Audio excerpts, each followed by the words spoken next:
ಎಲ್ಲರಿಗೂ ನಮಸ್ಕಾರ. ನಾನು ಆಶಾ. ಎಲ್ಲರೂ ಚೆನ್ನಾಗಿದ್ದೀರಾ ಅಂತೇಳಿ ಭಾವಿಸ್ತಾ ಈ ದಿನ ಎಲ್ರಿಗೂ ಒಳ್ಳೆಯದಾಗಲಿ. ಹಾಗೆಯೇ ಇವತ್ತಿನ ನನ್ನ ಟಾಪಿಕ್ ಬಂದು ಇವತ್ತು ಏನಂದರೆ ಪ್ರೆಗ್ನೆನ್ಸಿಯಿಂದಲೇ ನಾನು ಶುರು ಮಾಡ್ಕೊಂಡು ಬಿಡ್ತೀನಿ. ಮೊದಲನೇ ತಿಂಗಳು ಹೇಗಿರುತ್ತೆ ಏನೇನು ಅಂದರೆ ನಮಗೆ ಮೊದಲನೇ ತಿಂಗಳೇನು ಗೊತ್ತಾಗಲ್ಲ. ಯಾಕಂದರೆ ಇನ್ನು ಆಗ ತಾನೇ ಸೆಲ್ಗಳು ಡಿವೈಡ್ ಆಗ್ತಾ ಇರುತ್ತೆ. ಸೊ ಹಾಗಾಗಿ ನಮಗೇನು ಗೊತ್ತಿರಲ್ಲ ಅಲ್ವಾ. ಸೊ ನಮಗೆ ಅದರ ಒಂದು ಸೆನ್ಸ್ ಬರಬೇಕು ಅಂದರೆ ಒಂದು ತಿಂಗಳು ಆಗಬೇಕು. ಒಂದು ತಿಂಗಳು ಆಗಿ ಒಂದು 10 ದಿನ. ಈಗ ಕೆಲವ್ರದ್ದು ಸೈಕಲ್ ಹೇಗಿರುತ್ತೆ ಅಂತಂದರೆ ಇರ್ರೆಗ್ಯುಲರ್ ಇರುತ್ತೆ. ಅವ್ರಿಗೆ ಬೇಗ ಗೊತ್ತಾಗಲ್ಲ. ಸೊ ಅಲ್ಲಿ ಸ್ವಲ್ಪ ಪ್ರಾಬ್ಲಮ್ ಆಗುತ್ತೆ ಅಷ್ಟೇ. ಅಂದರೆ ಅವರು ಸ್ವಲ್ಪ ಚೆಕ್ ಮಾಡ್ಕೊತಿರ್ಬೇಕು ಆಗಾಗ. ಆದರೆ ಇನ್ನು ಕೆಲವ್ರಿಗೆ ಹೇಗಾಗುತ್ತೆ ಆಲ್ಮೋಸ್ಟ್ ಆಲ್ ಕರೆಕ್ಟಾಗಿ 28 30 ಡೇಸ್ 31 32 ಡೇಸಲ್ಲೇ ನಮ್ಮದು ಸೈಕಲ್ ಕಂಪ್ಲೀಟ್ ಆಗುತ್ತೆ. ಏನೋ 1 2 3 ದಿನಗಳು ಮಾತ್ರ ವೇರಿಯೇಷನ್ ಆಗ್ಬೋದು ಅಷ್ಟೇ. ಅದು ಬಿಟ್ಟರೆ ಜಾಸ್ತಿ ಆಗೋದಿಲ್ಲ. ನಾವು ಒಟ್ಟು ಫಸ್ಟ್ ನಮಗೆ ಪ್ರೆಗ್ನೆನ್ಸಿ ಬಗ್ಗೆ ನಾವು ಕೇರ್ ಮಾಡ್ತಾ ಇದ್ದೀವಿ ಅಂದರೆ ನಮ್ಮ ರೆಗ್ಯುಲರ್ ಪೀರಿಯಡ್ ಬಗ್ಗೆ ನಮಗೆ ಚೆನ್ನಾಗಿ ಗಮನ ಇರಬೇಕು. ಹಾಗೆ ನಾವು ಯಾವ ರೀತಿಯ ಫುಡ್ಡನ್ನು ತಗೋಬೇಕು ಅನ್ನೋದ್ರ ಬಗ್ಗೆ ನಮಗೆ ಅರಿವಿರಬೇಕು. ನಾವೀಗ ನಮ್ಮದೇ ಆದ ಕೆಲಸದಲ್ಲಿ ಹರಿಬರಿಯಲ್ಲಿ ನಮಗೆ ಬೇಕಾದೆಲ್ಲ ತಿನ್ಕೊಂಡು ಹೋಗ್ತಾ ಇರ್ತೀವಿ. ಸೊ ನಾವೀಗ ಪ್ರೆಗ್ನೆನ್ಸಿಗೆ ನಾವು ಪ್ಲ್ಯಾನ್ ಮಾಡ್ತಾ ಇದ್ದೀವಿ ಅಂದಾಗ ಸಾತ್ವಿಕ ಆಹಾರವನ್ನು ಆಲ್ಮೋಸ್ಟ್ ತಗೊಳ್ಳಿ ಅಂತ ನಾನು ಹೇಳ್ತೀನಿ. ಏಕೆಂದರೆ ನಾವು ಹೊಟ್ಟೆಯಲ್ಲಿ ಇನ್ನೂ ಜೀವ ತಾಳಬೇಕು ಆ ಮಗು. ಅದಕ್ಕೆ ನಾವು ಒಂದು ಕರೆಕ್ಟಾಗಿರೋ ಒಂದು ಕ್ಲೀನ್ ಆಗಿರೋ ಒಂದು ವ್ಯವಸ್ಥಿತವಾದ ಮನೆಯನ್ನು ಮಾಡ್ಕೊಳ್ಬೇಕಲ್ವ. ಸೊ ಹಾಗಾಗಿ ನಮ್ಮ ಒಂದು ಕೆಲಸ ಅಲ್ಲಿಂದನೇ ಶುರುವಾಗುತ್ತೆ. ನಾವು ಯಾವ ರೀತಿ ಆಹಾರವನ್ನು ತಿಂತಾ ಇದ್ದೀವಿ, ನಾವು ಯಾವ ರೀತಿ ಯೋಚನೆಯನ್ನು ಮಾಡ್ತಾ ಇದ್ದೀವಿ ಅಲ್ಲಿಂದ ಶುರುವಾಗುತ್ತೆ. ಇದಕ್ಕೆ ಇನ್ನೊಂದು ಅರ್ಥದಲ್ಲಿ ಗರ್ಭ ಸಂಸ್ಕಾರ ಅಂತೇಳಿ ಹೇಳ್ತಾರೆ. ಆ ಗರ್ಭ ಸಂಸ್ಕಾರದ ಬಗ್ಗೆ ನೀವು ಕೇಳ್ತಾ ಹೋದರೆ ನಿಮಗೆ ಅಲ್ಲಿ ಗೊತ್ತಾಗುತ್ತೆ ಗರ್ಭ ಸಂಸ್ಕಾರ ಅಂದರೆ ಏನು, ಮಗುವಿನ ಗರ್ಭ ಸಂಸ್ಕಾರದ್ದು ಯಾವಾಗಿಂದ ಸ್ಟಾರ್ಟ್ ಆಗುತ್ತೆ ಅಂತ ಹೇಳ್ಬಿಟ್ಟು. ನಾವು ಮಗು ಹೊಟ್ಟೆಗೆ ಬರಲಿಕ್ಕೆ ಮುಂಚೆ ಅಂದರೆ ನಾವು ಪೇರೆಂಟ್ಸ್ ಆಗಬೇಕು, ನಮಗೂ ಒಂದು ಮಗು ಬೇಕು ಅಂತೇಳಿ ನಾವು ಯಾವಾಗ ಪ್ಲ್ಯಾನನ್ನು ಮಾಡಲಿಕ್ಕೆ ಸ್ಟಾರ್ಟ್ ಮಾಡ್ತೀವಿ ಆಗ ನಮ್ಮ ಒಂದು ರೊಟೀನ್ನ ಪೂರ್ತಿಯಾಗಿ ಚೇಂಜ್ ಮಾಡ್ಕೋಬೇಕಾಗತ್ತೆ. ಮೊದಲನೇದಾಗಿ ತಾಯಿ ಅಷ್ಟೇ ಮಾಡಬೇಕಾಗಿಲ್ಲ, ಇದನ್ನು ತಂದೆ ಆಗ್ತಕ್ಕಂಥವ್ರು ಅಂದರೆ ಗಂಡ ಮತ್ತು ಹೆಂಡತಿ ಇಬ್ಬರೂ ಸಹ ಇದನ್ನು ಮೇಂಟೈನ್ ಮಾಡಬೇಕಾಗತ್ತೆ.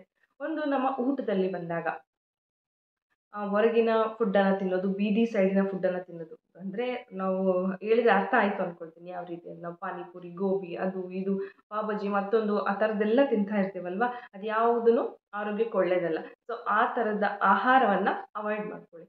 ಯಾಕಂದರೆ ನಾವು ಫಸ್ಟು ನೀಟಾಗಿ ಆ ಜಾಗವನ್ನು ಇಡಬೇಕು. ಅಂದರೆ ನಮ್ಮ ಗರ್ಭವನ್ನು ಕರೆಕ್ಟಾಗಿ ಇಟ್ಕೋಬೇಕು.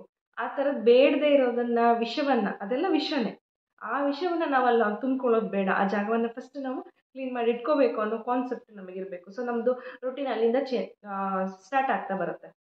ಆಮೇಲೆ ಯಾವ ರೀತಿಯಾಗಿ ನೀರು ಕುಡಿತೀವಿ, ಯಾವ ರೀತಿಯಾಗಿ ಮನೆಯಲ್ಲೇ ನಾವು ಸಾತ್ವಿಕ ಆಹಾರವನ್ನು, ಒಳ್ಳೆಯ ಆಹಾರವನ್ನು, ಕಾಳುಗಳು, ಪ್ರೋಟೀನ್ಸ್ ಇರ್ತಕ್ಕಂಥದ್ದು, ಸೊಪ್ಪು, ತರಕಾರಿ, ಹಣ್ಣು ಈ ಥರದಗಳನ್ನು ತಿಂತಾ ಬರಬೇಕು. ಈಗ ನಮಗೆ ತುಂಬ ನಮ್ಮ ಕೈಯಲ್ಲಿ ಬಡವರು ಇದ್ದೀವಿ, ನಾವೆಲ್ಲಿ ಅಷ್ಟೊಂದು ಡ್ರೈ ಫ್ರೂಟ್ಸ್ ಅಂತೆ ಹಣ್ಣಂತೆ ರೆಗ್ಯುಲರ್ ಆಗಿ ತರಲಿಕ್ಕೆ ಆಗಲ್ಲ ಅಂತಂದ್ರೂ ಪರವಾಗಿಲ್ಲ, ಮನೆಯಲ್ಲಿ ಸಿಗ್ತಕ್ಕಂಥ ಅದೇ ಆಹಾರವನ್ನು ಸ್ವಚ್ಛವಾಗಿ ನೀಟಾಗಿ ತಿಂದರೆ ಸಾಕು. ಇನ್ನೊಂದು ಮುಖ್ಯವಾಗಿ ನಮ್ಮೆಲ್ಲದಕ್ಕೂ ಮನಸ್ಸು ಬಹಳ ಮುಖ್ಯವಾಗಿರುತ್ತೆ. ಸೊ ನಮ್ಮ ಮನಸ್ಸನ್ನು ಯಾವಾಗಲೂ ಶಾಂತವಾಗಿ ಪ್ರಶಾಂತವಾಗಿ ಇಟ್ಕೋಬೇಕು.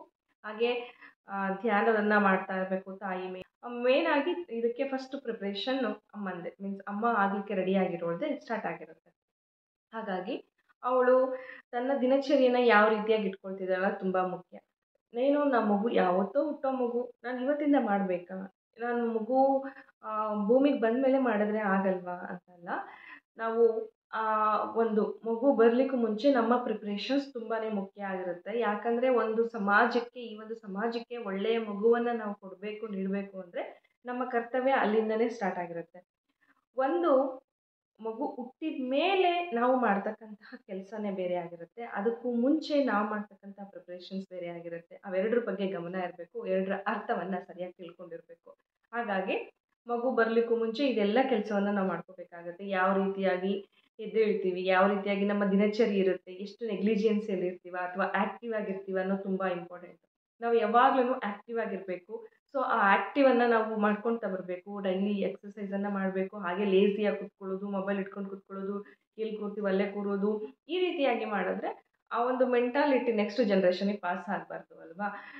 ಹಾಗಾಗಿ ಅಂದರೆ ನಮ್ಮದೇ ಪಾಸ್ ಆಗುತ್ತಾ ಅಂತ ಹೇಳೋಕ್ಕೆ ಬರಲ್ಲ, ಫಿಕ್ಸ್ ಇಲ್ಲ. ನಮ್ಮಲ್ಲಿ ಯಾವ್ದು ಬೇಕು, ಈ ಒಂದು ಪರಿಸರದಿಂದನೂ ಚೇಂಜ್ ಆಗುತ್ತೆ ಮಗು, ಹೆರಿಡಿಟಿಯಿಂದನೂ ಚೇಂಜ್ ಆಗುತ್ತೆ. ಎರಡೂ ಸಹ ಅಂಶಗಳಿದ್ದಾವೆ.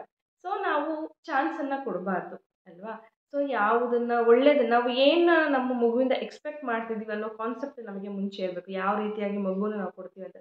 ನಮ್ಮ ಕೆಲಸನ ನಾವು ಮಾಡೋಣ, ಮುಂದೆ ಅದೇನಾಗುತ್ತೆ ಅದಕ್ಕೆ ಬಿಟ್ಟಿದ್ದು ಭಗವಂತನಿಗೆ ಬಿಟ್ಟಿದ್ದು. ಆದರೆ ಅದಕ್ಕಿಂತ ಮುಂಚೆ ನಮ್ಮ ಕೈಲಿರೋ ಕೆಲಸವನ್ನು ನಾವು ಫಸ್ಟು ಮಾಡ್ಕೋಬೇಕಾಗುತ್ತೆ. ಇದಿಷ್ಟು ನಾವು ಮಗುವನ್ನ ಮಾಡ್ಕೋಬೇಕು ಅನ್ನೋ ಒಂದು ಪ್ಲಾನಿಂಗ್ಸ್ ಬಂದಾಗ ನಾವು ಮಾಡ್ತಕ್ಕಂಥ ಕೆಲಸ. ನೀವು ಸ್ವಲ್ಪ ಎಲ್ಲಾದರೂ ಗರ್ಭ ಸಂಸ್ಕಾರದ ಬಗ್ಗೆ ನಿಮಗೆ ಒಂದು ಮಾಹಿತಿ ಬೇಕು ಅಂದರೆ ನೋಡ್ಕೊಳ್ತಾ ಇರ್ರಿ. ನಿಮಗೆ ಅದಕ್ಕೆ ಆದಂಥ ಸಪ್ರೇಟಾಗಿ ವೀಡಿಯೋಗಳಿದ್ದಾವೆ, ನಿಮಗೆ ಸಿಗ್ತವೆ ಯೂಟ್ಯೂಬ್ಸಲ್ಲಿ, ನೋಡ್ಕೋಬೋದು. ಗರ್ಭ ಸಂಸ್ಕಾರ ಅಂದ್ರೇನು, ಸಪ್ರೇಟಾಗಿ ಏನು ಕ್ಲಾಸಸ್ಸು ಅಂತಲ್ಲ, ಒಳ್ಳೆಯದನ್ನು ನೋಡಬೇಕು, ಒಳ್ಳೆಯದನ್ನು ಕೇಳಬೇಕು, ಒಳ್ಳೆಯದನ್ನು ಮಾತಾಡಬೇಕು. ಇದರ ಸುತ್ತಮುತ್ತನೇ ಇದೆ ಆ ಒಂದು ಗರ್ಭ ಸಂಸ್ಕಾರದ ವಿಷಯ. ಹಾಗಾಗಿ ನಿಮಗೆ ಇನ್ನೂ ಸ್ವಲ್ಪ ಮಾಹಿತಿ ಬೇಕು ಅಂದರೆ ನೀವಲ್ಲಿ ಸರ್ಚ್ ಮಾಡ್ಕೊಂಡು ನೋಡ್ಕೊಳ್ಳಿ. ಸೊ ಈ ರೀತಿಯಾಗಿ ನೀವು ಮೊದಲನೇದಾಗಿ ಪ್ರಿಪೇರ್ ಆಗಿರಬೇಕು. ಹಾಗೆಯೇ ನಮಗೆ 1 ತಿಂಗಳು 10 ದಿನದ ತನಕ ನಮಗೆ ಯಾವುದೇ ವಿಷಯ ಗೊತ್ತಿರಲ್ಲ. ನಮಗೆ ಸೈಕಲಲ್ಲಿ ರೆಗ್ಯುಲರ್ ಪೀರಿಯಡ್ಸಲ್ಲಿ ಕಂಟಿನ್ಯೂ ಇದ್ದೀವಾ, ಅಥವಾ ನಮ್ಮ ಸೈಕಲ್ ನಿಂತಿದೆಯಾ, ನಮಗೆ ನೆಕ್ಸ್ಟ್ ನನ್ನ ತಾಯಿ ಆಗಲಿಕ್ಕೆ ರೆಡಿ ಆಗ್ತಾ ಇದ್ದೀನಾ ಅಂತ. ಏನಾಗಬೇಕು, ಸ್ಟಾರ್ಟಿಂಗಲ್ಲಿ 1 ತಿಂಗಳು 10 ದಿನ ಅಂತ ಹೇಳ್ತಾರೆ ಮಿನಿಮಮ್. ಹಾಗಾಗಿ ಅದಾದ ನಂತರದಲ್ಲಿ ನಮಗೆ ಪ್ರೆಗ್ನೆನ್ಸಿ ಟೆಸ್ಟ್ ಕಿಟ್ ಅಂತ ಬರುತ್ತೆ. ಸೊ ಅದನ್ನು ತೊಗೊಂಡು ಬಂದುಬಿಟ್ಟು ನಾವು ಟೆಸ್ಟ್ ಮಾಡ್ಕೊಳ್ಳೋದು. ನಮಗೆ ಅಲ್ಲೇ ಗೊತ್ತಾಗುತ್ತೆ ರಿಸಲ್ಟು. ಕೆಲವೊಂದು ಸಲ ಏನಾಗುತ್ತೆ ಅಂದರೆ ಫಸ್ಟ್ ಲೈನು ತುಂಬ ಡಾರ್ಕಾಗಿ ಬರುತ್ತೆ, ಸೆಕೆಂಡ್ ಲೈನು ಸ್ವಲ್ಪ ಡಲ್ಲಾಗಿ ಬರುತ್ತೆ, ಅಂದರೆ ಅಷ್ಟು ತಿಕ್ಕಾಗಿ ಬರಲ್ಲ. ಅವಾಗ ನೀವು ಇನ್ನೊಂದು ವಾರ, ಇನ್ನೊಂದು 4-5 ದಿನ ವೆಯ್ಟ್ ಮಾಡಿ, ಬೇಕಾದ್ರೆ ಇನ್ನೊಂದು ಸಲ ಟೆಸ್ಟ್ ಮಾಡಿಕೊಂಡು ಅದಾದಮೇಲೆ ನೀವು ಡಾಕ್ಟ್ರ್ ಹತ್ರ ಹೋಗ್ಬೋದು. ಆದರೆ ಡಾಕ್ಟ್ರ್ ಹತ್ರ ಹೋಗೋದನ್ನು ನೀವು ನೆಗ್ಲೆಕ್ಟ್ ಮಾಡಬೇಡಿ. ಯಾಕಂದರೆ ತುಂಬ ಚಾನ್ಸಸ್ ಇದೆ, ಒಂದೊಂದು ಸಲ ಏನಾಗುತ್ತೆ ಅಂದರೆ ಅದು ನಮಗೆ ಪ್ರೆಗ್ನೆನ್ಸಿ ಥರ ಅನಿಸುತ್ತೆ, ಆದರೆ ಅದು ಬೇರೆ ಥರ ಸಿಮ್ಟಮ್ಸ್ ಆಗಿರುತ್ತೆ. ಸೊ ಅದಕ್ಕೆ ನಾವು ಟ್ರೀಟ್ಮೆಂಟ್ ತೊಗೋಬೇಕಾಗ್ತಿರುತ್ತೆ ಒಂದು. ಇನ್ನೊಂದು, ಅಷ್ಟಾದ್ರೂ ಮಗುವಿನ ಹಾರ್ಟ್ ಬೀಟ್ ಕೆಲವೊಂದು ಸಲ ಬಂದಿರಲ್ಲ. ಸೊ ಆಗೇನಾಗುತ್ತೆ ಅಂದರೆ ಅದು ಅಬಾರ್ಷನ್ ಆಗೋ ಚಾನ್ಸಸ್ ಇರುತ್ತೆ. ಆಗ ನಾವು ಅಲ್ಲಿಗೆ ಹೋದ್ವಿ ಅಂತಂದರೆ ಮಗು ಹಿಂಗೆ ಅಬಾರ್ಷನ್ ಆಗದೇ ಇರೋ ಥರ ಹಾರ್ಟ್ ಬೀಟ್ ಕೆಲವೊಂದು ಸಲ 1 ವಾರ ಲೇಟಾಗಿ ಬರ್ತಾ ಇರುತ್ತೆ. ಅದು ಡಿಪೆಂಡ್ಸು, ಯಾಕಂದರೆ ಎಗ್ ಪ್ರೊಡಕ್ಷನ್ ಹೇಗಾಗಿರುತ್ತೋ ಅದ್ರ ಮೇಲೆ ಡಿಪೆಂಡ್ ಆಗಿ ಬರುತ್ತೆ ಅಂತೇಳಿ ಹೇಳ್ತಾರೆ. ಹಾಗಾಗಿ ನಿಮಗೆ ಯಾವಾಗ ನಾನು ಪ್ರೆಗ್ನೆನ್ಸಿ ಇದ್ದೀನಿ ಅಂತ ಗೊತ್ತಾಗುತ್ತೋ ನೀವು ಡಾಕ್ಟ್ರ್ ಹತ್ರ ಹೋಗೋದನ್ನು ಮಾತ್ರ ನೆಗ್ಲೆಕ್ಟ್ ಮಾಡ್ಕೋಬೇಡಿ. ಕೆಲವೊಂದು ತುಂಬ ಎಕ್ಸಾಂಪಲ್ಸ್ ಇದೆ, ಏನಂದರೆ 2 ತಿಂಗಳು, 3 ತಿಂಗಳು, 4 ತಿಂಗಳ ತನಕ ಡಾಕ್ಟ್ರ್ ಹತ್ರ ಹೋಗ್ತಾ ಇರೋರಿದ್ದಾರೆ. ಇಷ್ಟೊಂದು ನೆಗ್ಲೆಕ್ಟ್ ಅಂದರೆ ಏನಂದರೆ ಅವ್ರಿಗೆ ಮೊದಲನೇ ಮಗು ಆಗಿರುತ್ತೆ, ಅದಾದಮೇಲೆ ಅವರು ಕೆಲವೊಬ್ರು ಏನಾಗ್ತಂದರೆ ವರ್ಷಗಟ್ಟಲೆ ಅವ್ರ ಸೈಕಲ್ ಸ್ಟಾರ್ಟ್ ಆಗಿರಲ್ಲ. ಹಾಗಾಗಿ ನಮ್ಗೆ ಹಾಗೆ ಆಗಿದೆ ಅಂತೇಳಿ ಅಂದ್ಕೊಂಡ್ಬಿಟ್ಟಿರ್ತಾರೆ. ಸೊ ಏನಾಗುತ್ತೆ, ಇನ್ನು ಆ ಮಗು 8-9 ತಿಂಗಳು ಇರುತ್ತೆ. ಸೊ ಅವರೆಲ್ಲ ನೆಕ್ಸ್ಟು ಪ್ರೆಗ್ನೆನ್ಸಿ ಆಗಿರ್ತಾರೆ, ಅವ್ರಿಗೆ ಗೊತ್ತೇ ಆಗಿರಲ್ಲ. ಇದು ನಾನು ತುಂಬ ಹತ್ತಿರದಿಂದ ನೋಡಿರ್ತಕ್ಕಂತಹ ವಿಷಯ, ಹಾಗಾಗಿ ಹೇಳ್ತಾ ಇದ್ದೀನಿ. ನೀವು ನೆಗ್ಲೆಕ್ಟ್ ಮಾಡ್ಕೋಬೇಡಿ. 2 ಮಂತ್ಸ್ ಆಗಿದೆ, 3 ಮಂತ್ಸ್ ಆಗಿದೆ ಅಂದಾಗ ಸೊ ನಿಮಗೆ ಗೊತ್ತಿರುತ್ತೆ ನನಗೆ ಪ್ರೆಗ್ನೆನ್ಸಿ ಆಗಲಿಕ್ಕೆ ಚಾನ್ಸ್ ಇದೆಯಾ ಇಲ್ಲ ಅಂತ. ನಿಮಗೆ ಆ ಒಂದು ಇದ್ರ ಮೇಲೆ ನೀವು ಟೆಸ್ಟ್ ಮಾಡಿಕೊಂಡು ಡಾಕ್ಟ್ರ್ ಹತ್ರ ಹೋಗೋದು ಒಳ್ಳೆಯದು. ಇದಿಷ್ಟು ನೀವು ಪ್ರೆಗ್ನೆನ್ಸಿಗೆ ರೆಡಿ ಆಗಲಿಕ್ಕೆ ಯಾವ ರೀತಿಯಾಗಿರಬೇಕು ಅನ್ನೋದ್ರ ಬಗ್ಗೆ ಮಾಹಿತಿ. ಇದು ಒಂದು ಮಾಹಿತಿ ನಿಮಗೆ ಇಷ್ಟ ಆಯಿತು ಅಂತ ಹೇಳ್ಕೊತೀನಿ. ನೆಕ್ಸ್ಟ್ ನನ್ನ ವಿಡಿಯೋದಲ್ಲಿ ಮುಂದಿನ ದಿನಗಳ ಬಗ್ಗೆ ಹೇಗಿರುತ್ತೆ ಅಂತೇಳಿ ಹೇಳ್ಕೊಳ್ತಾ ಬರ್ತೀನಿ. ಹೊಸದಾಗಿ ನೋಡ್ತಾ ಇರೋರು ನನ್ನ ಚಾನಲ್ನ ಸಬ್ಸ್ಕ್ರೈಬ್ ಮಾಡ್ಕೊಳ್ಳಿ. ಇಷ್ಟ ಆದರೆ ಸಬ್ಸ್ಕ್ರೈಬ್ ಮಾಡ್ಕೊಳ್ಳಿ, ಇಷ್ಟ ಆದರೆ ಲೈಕ್ ಮಾಡೋದನ್ನು ಮರಿಬೇಡಿ. ಧನ್ಯವಾದ.